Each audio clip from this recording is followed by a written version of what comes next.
जिनके द्वारा जनहित के साथ निश्चय किए गए, जिन्होंने आय से अधिक बिहार के स्वास्थ्य को तरजीह दी, जिससे बिहार एक स्वस्थ प्रदेश बन सके। आपके मार्गदर्शन में ही ऐतिहासिक मानव श्रृंखला बनाकर बिहार श्री नीतीश कुमार जी का जोरदार ताली से स्वागत।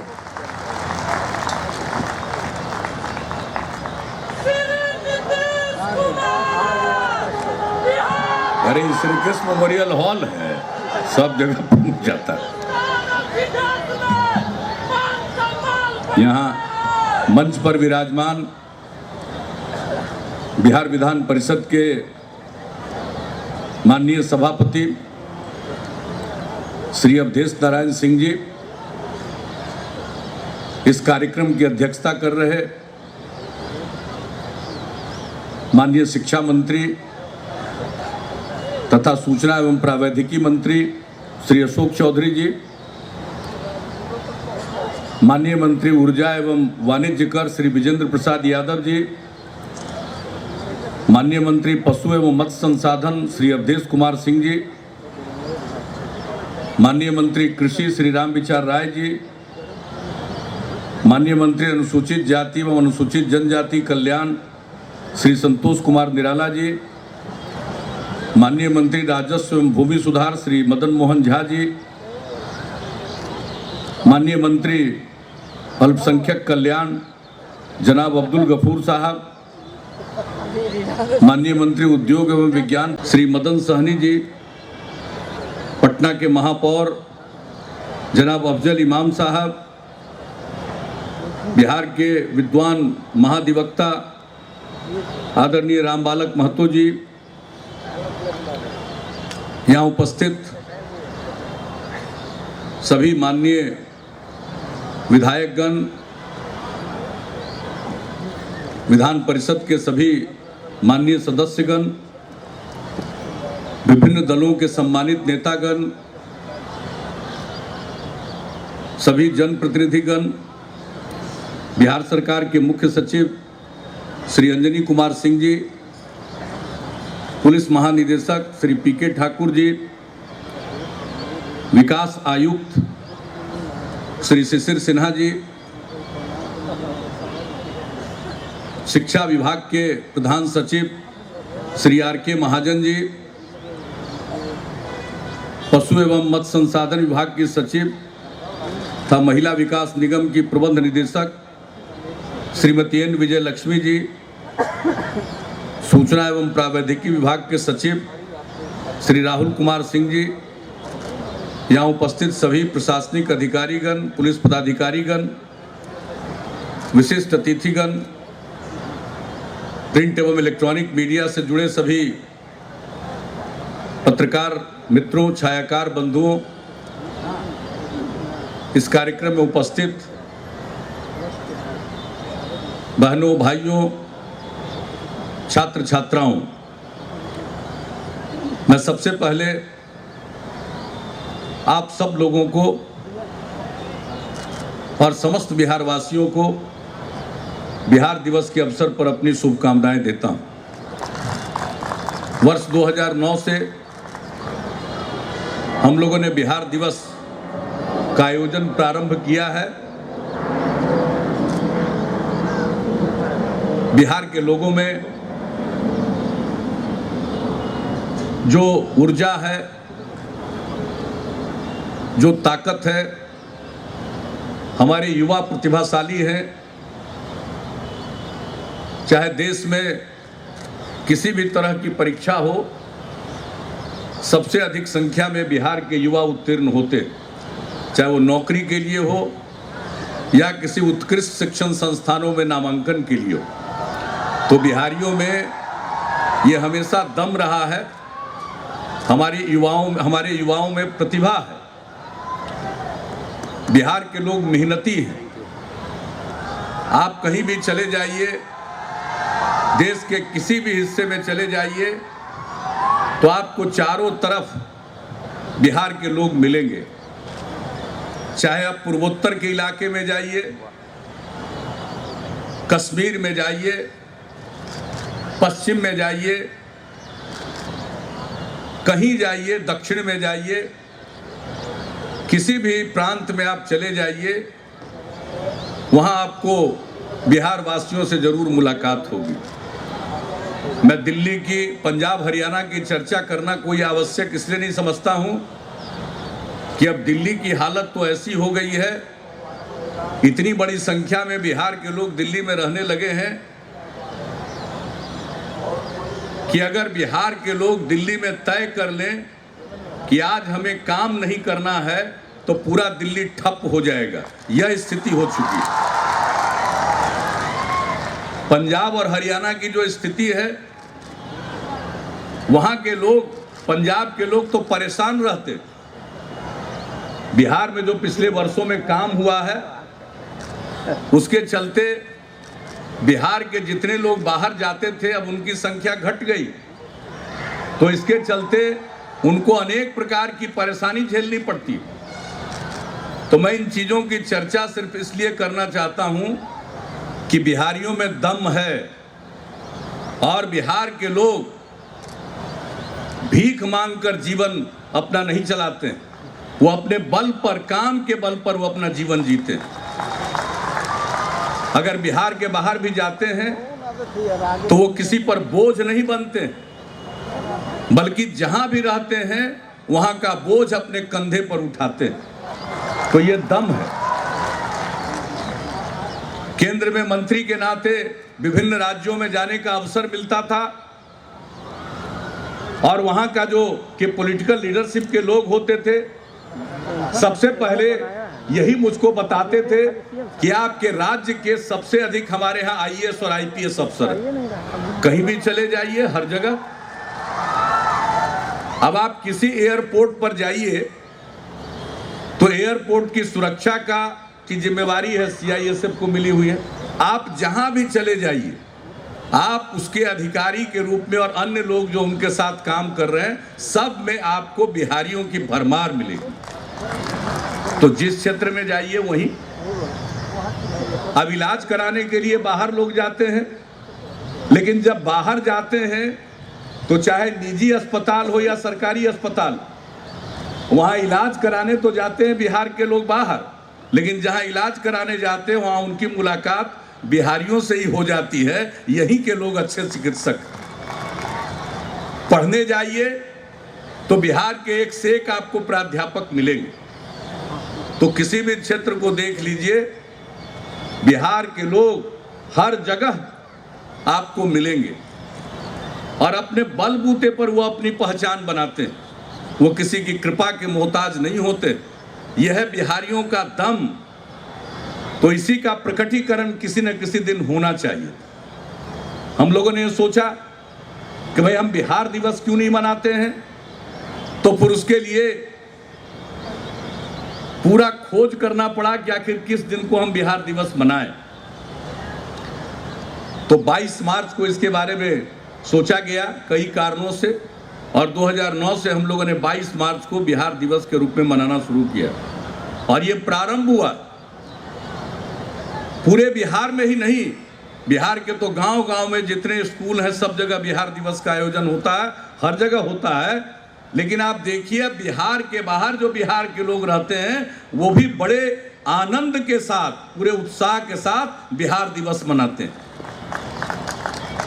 तो बिहार दिवस का मतलब है कि बिहारियों को इस बात का एहसास हो, बिहार वासियों को इस बात का एहसास हो, बिहार मूल के जो लोग हैं उनको इस बात का एहसास हो कि हम बिहारी हैं और पूरी मजबूती से भारत की सेवा करते हैं, भारत का नाम रोशन करते हैं। तो एक जो बिहारियों के मन में ये भाव,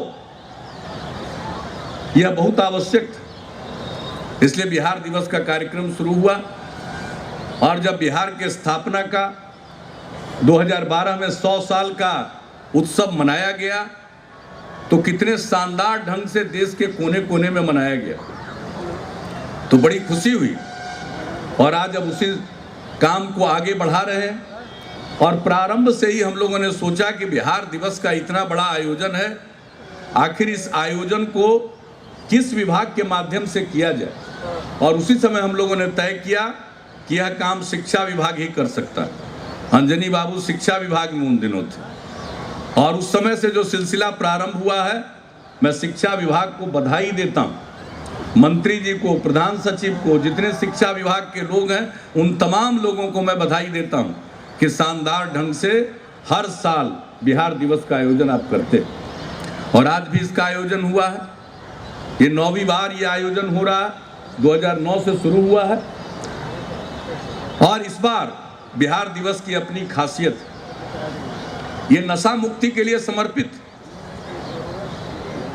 और जो बिहार में शराबबंदी लागू किया गया, तो शराबबंदी को लागू करने के पहले भी अनवरत 2 महीने तक अभियान चला और उसके भी समन्वय की जिम्मेवारी शिक्षा विभाग को सौंपी गई। तो 1 अप्रैल 2016 के पहले पूरे बिहार में वातावरण बनाया गया, गांव-गांव तक संवाद पहुंचाया गया शराबबंदी के पक्ष में। और इसका इतना प्रभाव हुआ कि हमारे ग्रामीण इलाकों में 1 करोड़ 19 लाख लोगों ने अपने बच्चों के माध्यम से शपथ पत्र जमा किया कि हम शराब नहीं पिएंगे और दूसरों को भी नहीं पीने के लिए प्रेरित करेंगे। ये मामूली बात नहीं है।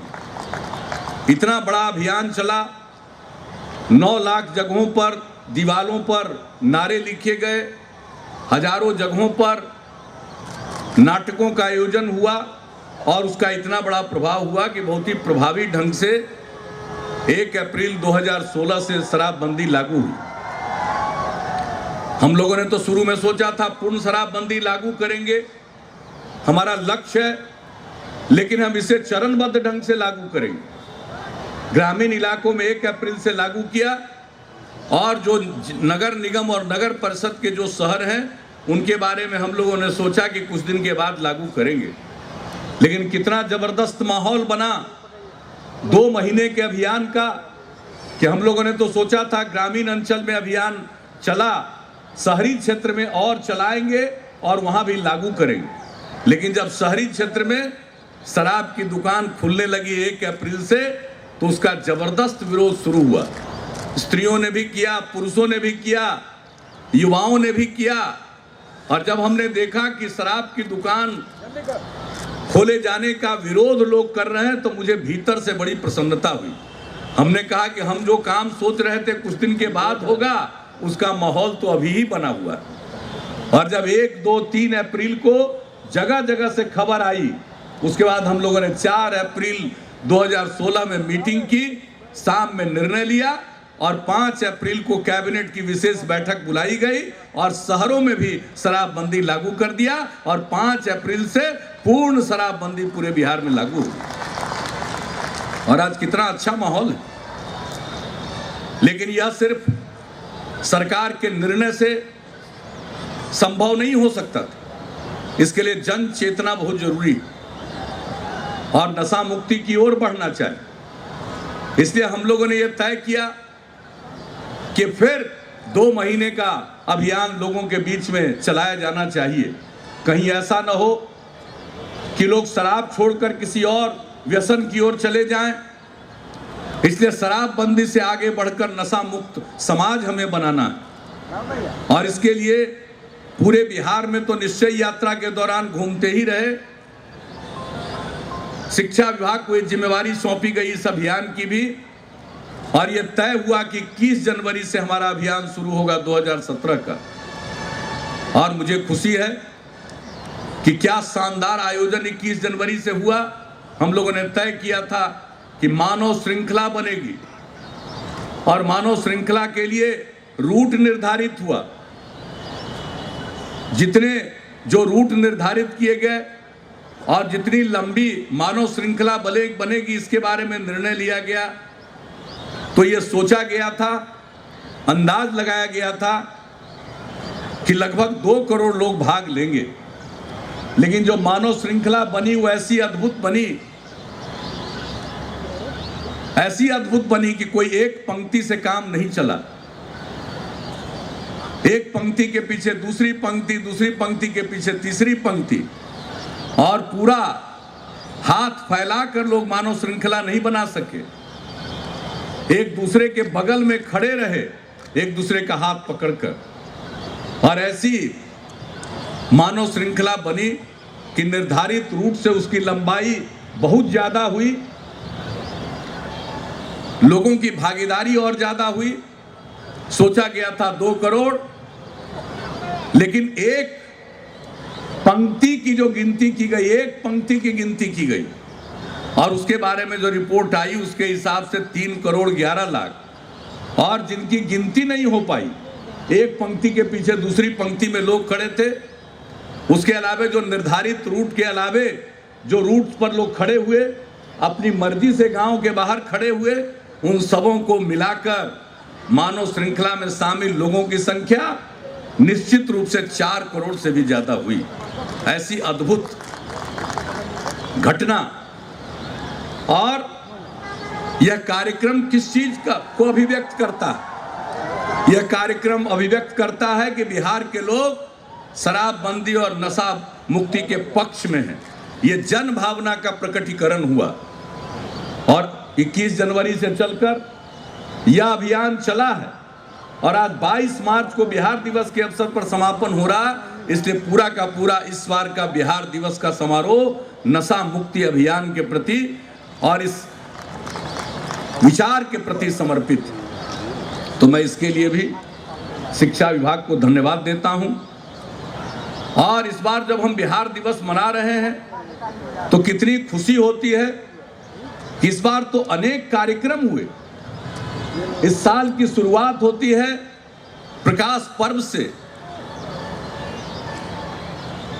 गुरु गोविंद सिंह जी महाराज के 350वें जन्मोत्सव से, और जो प्रकाश पर्व का भव्य आयोजन हुआ, देश और देश के बाहर से भी बहुत बड़ी संख्या में सिख श्रद्धालु आए और बिहार के लोगों ने जो आतिथ्य किया उनका और जो सत्कार किया उनका, और जिस प्रकार से बाहर के लोग आते थे, हर धर्म संप्रदाय के लोग उनका स्वागत कर रहे थे, हिंदू हो मुसलमान हो, सब स्वागत उनका कर रहे थे। लोग बहुत प्रभावित होकर गए और जो कुछ भी आयोजन इतना भव्य किया गया। आज हम जिस गांधी मैदान में हैं, इस गांधी मैदान में तो जिस प्रकार का आयोजन हुआ सबने देखा। चारों तरफ हम लोगों ने टेंट सिटी का निर्माण कराया और जो लोग भी बाहर से आए उनका पूरा ख्याल रखा गया और इस तरह का भव्य आयोजन हुआ, बिल्कुल सहज ढंग से। तो बिहार की इज्जत बढ़ी। बिहार के बारे में तरह तरह की धारणा बनाई जाती रही और मैंने समझता हूं कि इसके लिए कोई बिहार के बाहर का आदमी जिम्मेवार है। अपने बिहार में ही कुछ ऐसे लोग होते हैं या बिहार के लोग ही जो बिहार के बाहर रहते हैं, वही इस प्रकार का एक वातावरण अपने बिहार के बारे में बनाते हैं जिससे लोगों को लगता है कि अरे बिहार, वहां जाएंगे। लेकिन जब सब लोग आए लाखों की संख्या में और यहाँ का इंतजाम देखा, यहाँ के लोगों का व्यवहार देखा, तो किस प्रकार से लोग गदगद होकर गए। और आज जो भी पंजाब के लोग हैं, सिख समाज के लोग हैं, देश भर में कहीं भी हैं, देश के बाहर कहीं भी हैं, बिहार का कितना सम्मान करते हैं, बिहार की कितनी इज्जत कर रहे हैं, बिहारियों की कितनी प्रशंसा कर रहे हैं। तो बिहार की इज्जत कितनी बढ़ी। और ये तो हम लोगों का दायित्व था। दशमेश पिता सर्वंशदानी गुरु गोविंद सिंह जी महाराज का जन्म स्थान यह, तो यह तो हमारा दायित्व था। यह हम सब लोगों के लिए गौरव की बात, हम गौरव करते हैं। भगवान बुद्ध को यहाँ ज्ञान प्राप्त हुआ, हम गौरव करते हैं। भगवान महावीर का जन्म यहाँ हुआ, ज्ञान प्राप्ति हुई, निर्वाण भी यहाँ हुआ। हम इन चीजों पर गर्व करते हैं। हम चाणक्य पर, आर्यभट्ट पर गर्व करते हैं और सोचते हैं कि कितनी बड़ी जगह है। यहीं पर चंद्रगुप्त मौर्य, सम्राट अशोक, गुप्त काल, सबके चलते जो पूरे दुनिया में ये माना जाता है कि वही अवसर जो था, जो स्वर्णिम काल था, उसकी राजधानी यही पाटलिपुत्र थी। तो हम इन सब चीज़ों पर गौरव महसूस करते हैं। उसी प्रकार से यही धरती है पटना की, जहाँ गुरु गोविंद सिंह जी महाराज का जन्म हुआ था 350 साल पहले।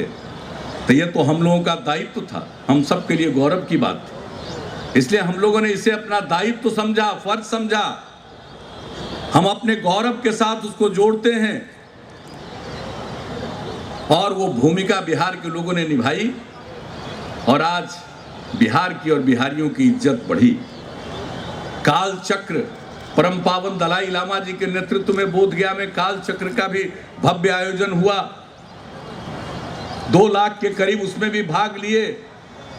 93 मुल्कों के लोग आए, बौद्ध धर्मावलंबी दुनिया भर से, और उन लोगों को भी कितनी प्रसन्नता हुई। बिहार के लोगों का जो सहयोग मिला, सरकार की तरफ से भी जो कुछ भी किया जाना था वह किया गया, लोग बहुत ही प्रसन्न होकर गए। और आज इतनी बड़ी मानव श्रृंखला बनी और आज उस अभियान का बिहार दिवस के अवसर पर समापन हो रहा है। एक अभियान का समापन हो रहा। ये जो नशा मुक्ति का अभियान है, यह निरंतर चलता रहेगा और शराब से जो मुक्ति मिली है, नशा से जो मुक्ति मिलेगी समाज को, बिहार बहुत आगे बढ़ेगा। मुझे बड़ी खुशी होती है। अभी अंजनी बाबू और महाजन जी बता रहे थे, सामने एक मानव श्रृंखला के प्रतीक के तौर पर किस तरह से एक दूसरे का हाथ मिलाया गया। वह यहाँ पर जो एक स्कल्पचर बनाया गया है वह देखनीय, दर्शनीय है। दूसरी तरफ एक पुरुष है, उसके पीछे महिला है, बच्चे हैं। ये शराबबंदी के बाद घर में जो खुशी का वातावरण आया है, उसी का वो प्रतीक है। पीछे हम देखते हैं गुरु गोविंद सिंह जी महाराज के प्रकाश पर्व के अवसर पर जो कुछ भी किया गया, उसका भी एक रेप्लिका लगा हुआ है। और अब इन सब आयोजनों के बाद 10 अप्रैल से शुरू होगा बापू के चंपारण सत्याग्रह का 100 साल पूरा होने के उपलक्ष्य में पूरे साल भर का कार्यक्रम। और उस काम की भी जिम्मेवारी, उस कार्यक्रम की भी जिम्मेवारी शिक्षा विभाग को सौंपी गई है। 10 अप्रैल से शुरू होगा। बापू आए थे 1917 में, 10 अप्रैल को ही बिहार आए थे। और जो चंपारण सत्याग्रह हुआ, नील्हों का जो अत्याचार था, उससे मुक्ति मिली किसानों को, लोगों को। और बापू के आगमन के बाद जो माहौल बना और चंपारण सत्याग्रह का जो प्रभाव इतना पड़ा कि जो आज़ादी की लड़ाई थी उसमें बहुत गति मिली। और 1917 में बापू यहाँ आए। चंपारण सत्याग्रह के 30 साल के अंदर, 30 साल में ही देश आज़ाद हो गया, भारत आज़ाद हो गया 1947 में। तो चंपारण सत्याग्रह के 100 साल पूरा होने के बाद पूरे वर्ष आयोजन होगा। उनकी पद यात्रा को भी रेप्लिकेट किया जाएगा जहां जहां बापू गए थे। और अनेक कार्यक्रम का आयोजन हो रहा है। 10 अप्रैल और 11 अप्रैल को पटना में ही पूरे देश के जो विचारक हैं, गांधीवादी सोच के लोग हैं, वैसे तमाम लोगों को आमंत्रित किया गया है। आएंगे और राष्ट्रीय विमर्श होगा 2 दिन तक, और उससे जो निचोड़ निकलेगा गांधी जी के विचारों पर, उन सब चीजों को हम लोग जन जन तक प्रचारित करेंगे। 15 अप्रैल से मोतिहारी से पदयात्रा की शुरुआत होगी और 17 अप्रैल को पटना में देश भर के स्वतंत्रता सेनानियों को सम्मानित किया जाएगा। हमने आदरणीय राष्ट्रपति जी से भी अनुरोध किया उस अवसर पर आने के लिए, उन्होंने स्वीकार किया। हमने भारत सरकार के गृह मंत्री जी को भी अनुरोध किया है।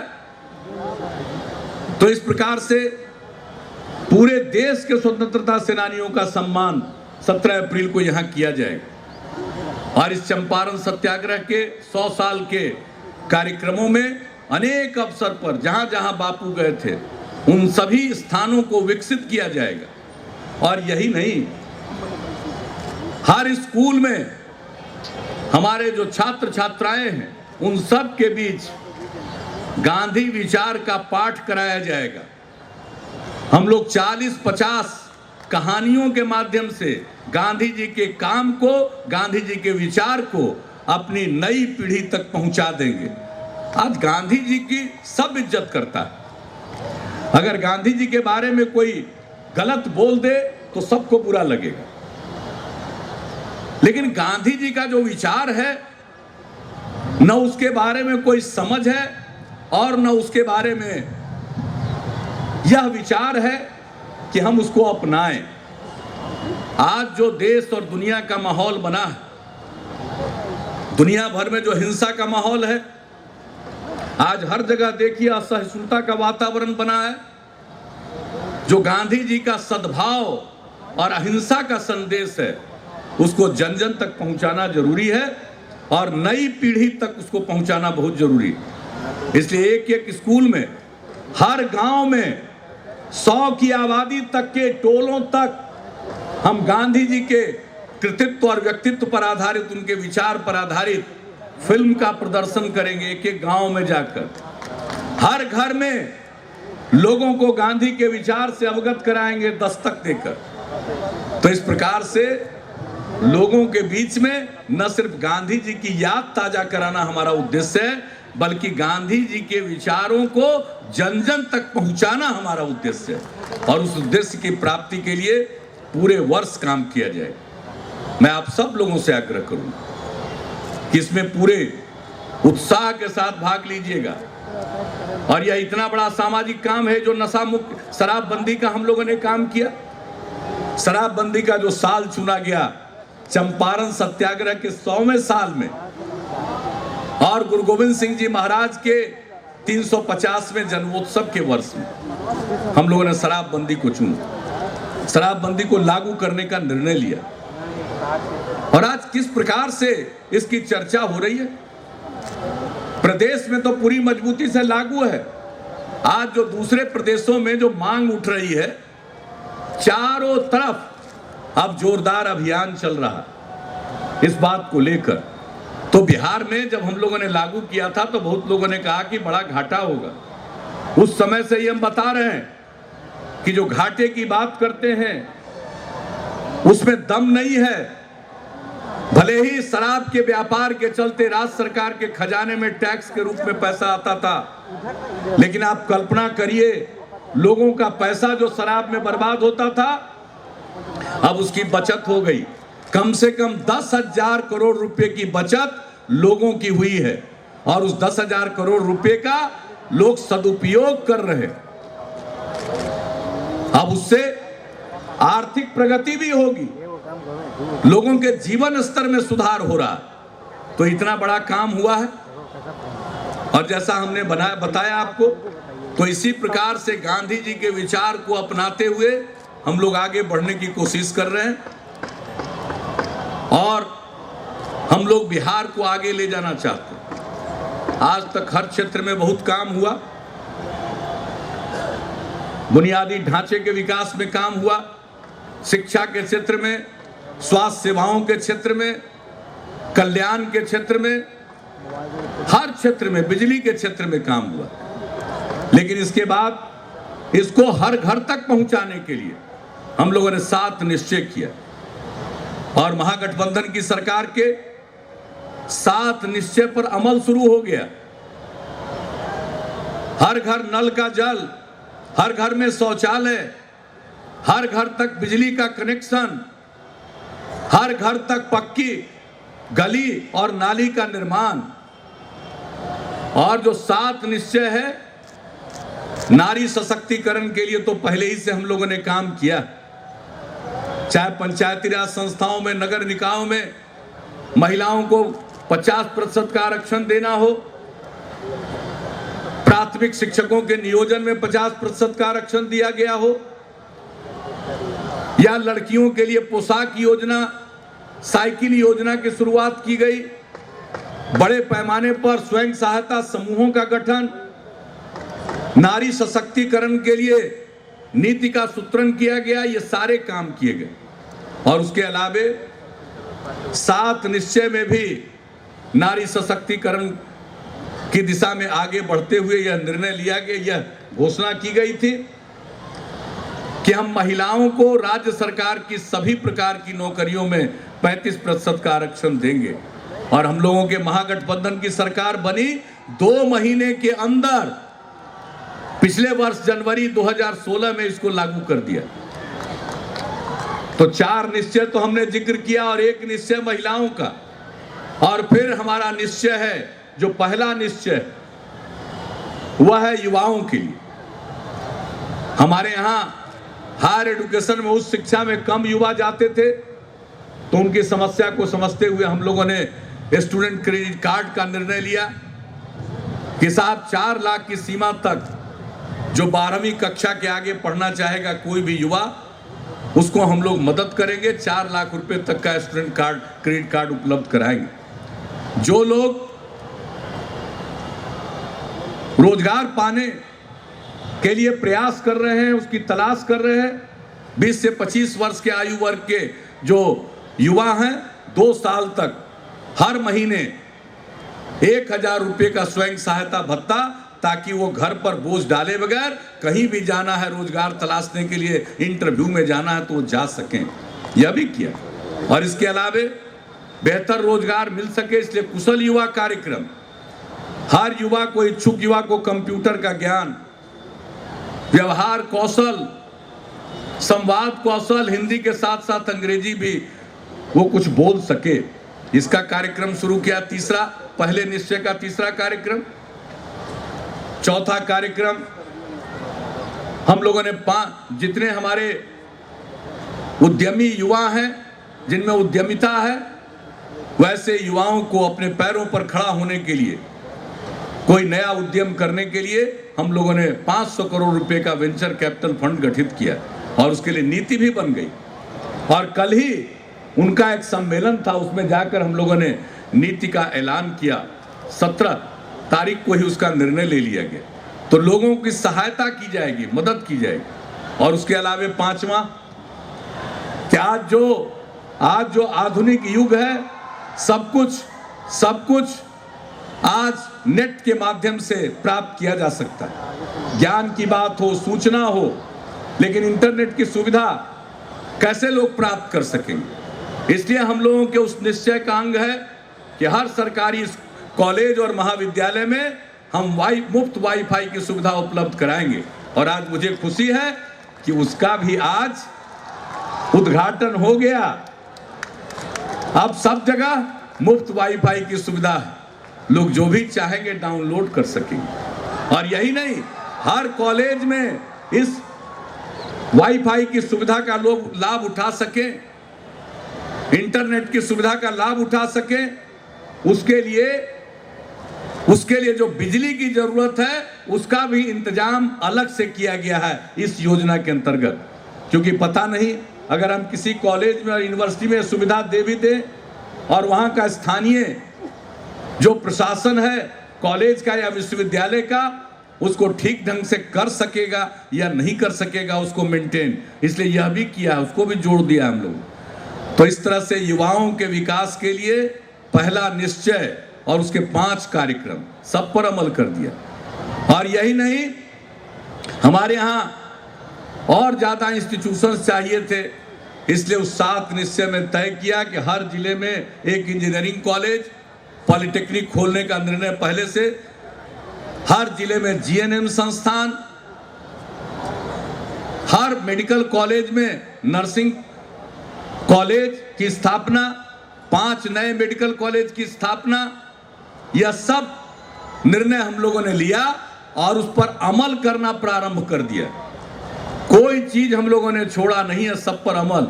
हर सब डिवीजन स्तर पर एएनएम स्कूल, आईटीआई, सबकी स्थापना। तो इस सारे निश्चय पर हम लोगों ने काम शुरू किया। और मुझे खुशी है कि एक ही काम, मुफ्त वाईफाई की सुविधा देने का काम बचा हुआ था। आईटी विभाग ने कहा था कि फरवरी में होगा, लेकिन फरवरी में हमारे अवधेश बाबू मंच पर बैठे हुए हैं, इन्हीं का चुनाव था विधान परिषद का, और सामने भी हमारे बैठे हुए हैं, 2 जीत करके आए हैं, दोनों संजीव बैठे हुए हैं सामने।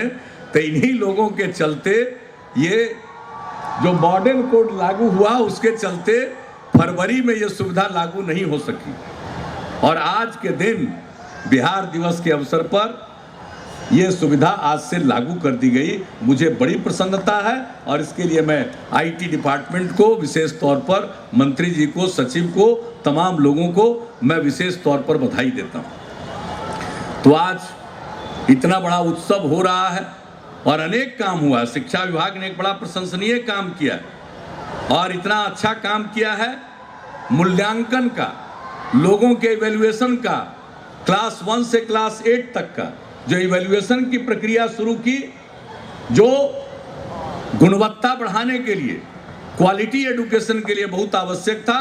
हमारे शिक्षा विभाग ने जो यहाँ पर पहल की, उसके चलते देश भर में इसको सर्वश्रेष्ठ माना गया और Scotch smart education gold award 2017 मिलने जा रहा है बिहार। तो ये मामूली बात नहीं, मैं इसके लिए भी शिक्षा विभाग की सराहना करता हूँ। और समाज के हर तबके के कल्याण के लिए बहुत ज़्यादा कन्फ्यूजन पैदा कर दिया गया था कि SC ST का स्कॉलरशिप खत्म, OBC EBC का खत्म, सब बेकार बात है, सब जारी है, रहेगा। और जो हमारे 11वीं और 12वीं कक्षा में भी हमारे जितने SC ST के स्टूडेंट हैं और OBC EBC के स्टूडेंट हैं, उनके लिए भी, हर के लिए यूनिवर्सल स्कॉलरशिप की योजना को भी हम लोगों ने मंजूरी दी है 11वीं 12वीं में। और 12वीं के बाद जो पहले से चाहे SC ST के हों या पिछड़े वर्ग, अति पिछड़े वर्ग के लोग हों, जो लोग लाभ उठा रहे थे उस योजना का, उनको उस योजना का लाभ जब तक उनकी पढ़ाई पूरी नहीं हो जाती है तब तक वो मिलता रहेगा। और अब चूंकि स्टूडेंट क्रेडिट कार्ड की योजना सबके लिए लागू कर दी गई, इसलिए इस साल 16-17 तक तो कोई, 17-18 में हम लोग देखेंगे कि जो स्टूडेंट क्रेडिट कार्ड की योजना है उसका लाभ हमारे SC ST के, OBC EBC के छात्र छात्राएं उतना उठा पा रही या नहीं, और उसकी हम समीक्षा करेंगे। और समीक्षा करने के बाद अगर जरूरत हुई तो 17-18 में भी हम प्रवेशिकोत्तर जो 12वीं कक्षा के आगे जो कॉलेज एजुकेशन के लिए जो हम लोग मदद करते थे उसको भी जारी रखेंगे। और लोगों के बाद पास ऑप्शन होगा कि हम स्टूडेंट क्रेडिट कार्ड लें या उस प्रकार की छात्रवृत्ति की योजना का लाभ लें। तो हम लोगों का उद्देश्य है इस योजना का ग्रॉस एनरोलमेंट रेशियो बढ़ाना। 12वीं कक्षा तक पढ़ते हैं और उसके आगे जो कॉलेज की पढ़ाई करने जाते हैं उसका प्रतिशत मात्र 13% है ग्रॉस एनरोलमेंट रेशियो। हम उसको बढ़ाकर 30, 35, 40 तक बिहार में ले जाना चाहते हैं। इसलिए हमने स्टूडेंट क्रेडिट कार्ड की योजना शुरू की और उसके लिए आवश्यकता महसूस होगी इसी साल 2-3 महीने के अंदर कि भाई स्टूडेंट क्रेडिट कार्ड के अलावे SC ST और पिछड़ा, अति पिछड़ा वर्ग के छात्र छात्राओं के लिए जो छात्रवृत्ति की योजना है कॉलेज की, उसको जारी रखना है तो उसको भी हम लोग जारी रखेंगे। बहुत सारे लोग तरह तरह की गलतफहमी पैदा करते हैं। अरे मिलजुल कर बिहार का विकास कीजिए, गलतफहमी पैदा करने से कोई लाभ नहीं। हम लोगों की जितनी भी योजनाएं हैं यूनिवर्सल है। हम समाज के हर तबके के विकास में हमारी रुचि है। हम किसी एक तबके को छोड़ते नहीं, हर तबके को। और हमारे यहाँ जो जनरल कैटेगरी के भी जो छात्र छात्राएं हैं उनकी भी मदद के लिए हम लोगों ने स्कीम बना दी। और आप देखिए, पोशाक योजना सबके लिए है, छात्रवृत्ति की योजना सबके लिए है, साइकिल की योजना सबके लिए है। जब लड़कियों के लिए साइकिल की योजना शुरू हुई, लड़कियां साइकिल चलाकर स्कूल जाने लगी तो जगह जगह लड़के हमसे कहने लगे कि अंकल कुछ हम लोगों पर भी ध्यान दीजिए। तो हमने लड़कों के लिए भी साइकिल योजना शुरू कर दी। और लड़कियों की साइकिल योजना का क्या प्रभाव पड़ा है ये सबको जानना चाहिए। जब हम लोगों ने इस कार्यक्रम की शुरुआत की थी तो 9वीं क्लास में पढ़ने वाली लड़कियों की संख्या 1,70,000 से भी कम थी और आज इस वर्ष वो संख्या 9 लाख के पास पहुंच गई है। जो काम होता है उसका प्रभाव भी दिखता। तो हम लोग तो चाहते हैं समाज में प्रेम का माहौल रहे, सद्भाव का माहौल रहे, भाईचारगी का माहौल रहे और मिलकर हम सब लोग बिहार को आगे ले जाएंगे।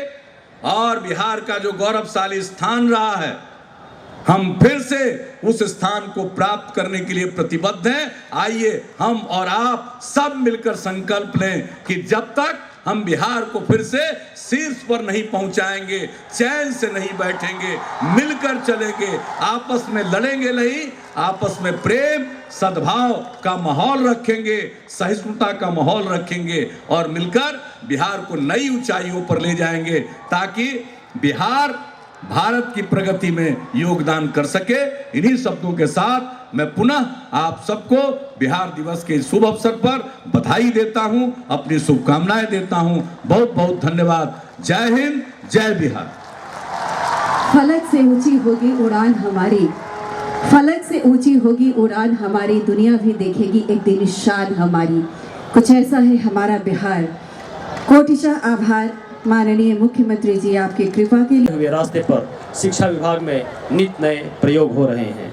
मैं आभार व्यक्त करता हूं मीडिया के बंधुओं का, जिन्होंने इतना अच्छा कवरेज किया है अब तक। मैं आभार व्यक्त करता हूं शिक्षा विभाग के सभी पदाधिकारियों कर्मियों का एवं जिला प्रशासन का, जिन्होंने राज्य परियोजना निदेशक बिहार श्री संजय कुमार सिंह जी और माननीय मुख्यमंत्री जी से और साथ ही साथ अपने सभी माननीय अतिथिगण से हम आग्रह करते हैं।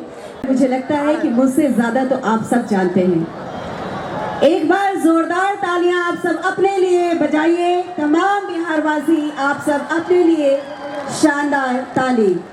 मनोज जी पंडाल वाले, आप मंच के पास आकर संपर्क और एक बार जोरदार तालियां इस बिहार के लिए।